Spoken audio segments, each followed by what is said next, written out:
feel like that Gun Scum has become a lot stronger in this most recent patch.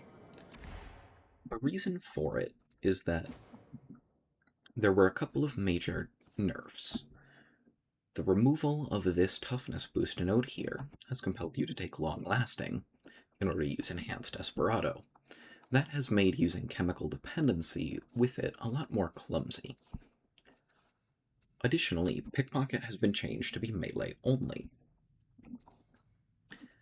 In response to both of these, I have experimented with a no keystone build due to the extremely fickle nature of Vulture's Mark as a consequence of all of its stacks falling off at once. If that behavior were changed such that you could keep most of your stacks through going and getting a pickpocket reset, it might be worth taking, but at the moment I don't feel like it gives enough stats for his talent point. Additionally, where you would normally be spending 1, 2, 3, 4, 5, 6 talent points in order to take chemical dependency, it's no longer necessary, and you can spend those points in other places. As a result, you're able to take pretty much every talent node that benefits a ranged playstyle, while due to the ease of access to float like a butterfly, maintaining a same or similar crit chance to what you were before. Additionally, the Blitz is sort of preferential. All of them are extremely powerful. Blackout grenades are extremely useful for dealing with bulwarks. Boombringer is sort of a universal problem solver, and chemical grenades lock down a choke point. One of the other strange things was the addition of Alley-Rat. This node breaks the game in a lot of different ways. There are some skips that have been added to certain levels. Relay Station is probably one of the most notable ones, but it's likely there are others that will be discovered over the course of time. Additionally, the easier access to Sample Collector means that you can save on those same points that you weren't getting with chemical dependency. There's also a strange choice with the Aura. Anarchist has been made to be a node that you can't get without going through the tax node of Blessed Stims, but that 5% crit chance isn't all that impactful compared to the benefit of Ruffian, which I'll explain in just a moment. Ruffian gives us melee damage on a ranged focus build, which seems counterintuitive. But due to pickpocket and requiring melee kills, we're able to get our breakpoints a lot more cleanly on the various enemies that we want to kill with our melee weapons, and it makes it easier for us to get those resets when we have to. As for the loss of the 5% crit chance, there is a curious effect with infantry autogun where it crits in 3s like that. As a result, you don't actually need an extremely high crit chance to see an extremely high crit rate. Sitting at the 35, minus 2% because of some strangeness to how the infantry autogun behaves, puts us at a 33% crit chance, chaining in 3s. Overall, it gives us an extremely high crit rate, closer to about 50% in actual games, and as a result, you see diminishing returns from raising that crit chance even higher.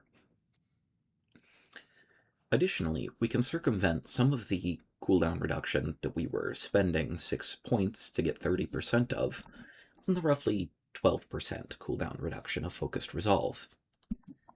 We're also allowed to take some other damage nodes that we weren't previously, such as Cheap Shots or Sweet Spot, as well as the what should be now infamous Street Tough, which has the interesting behavior of freeing us from dogs.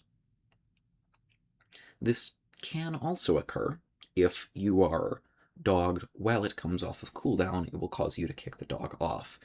I suspect that is unintended behavior, but we'll see if that gets removed. All in all, this is the build that I would recommend for Gun Scum. As far as actually playing it,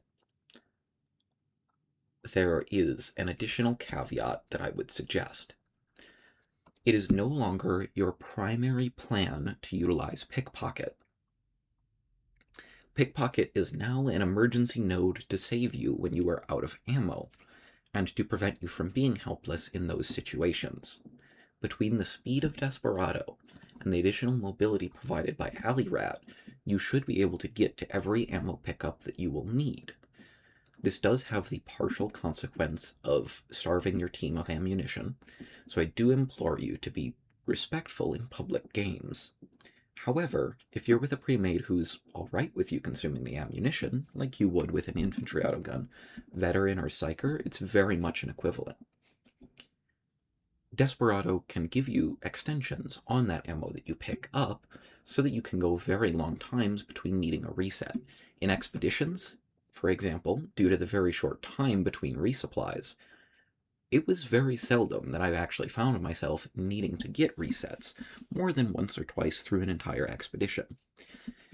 In missions where you have access to the ammo pickups, it can be as low as 0 that you actually need the resets.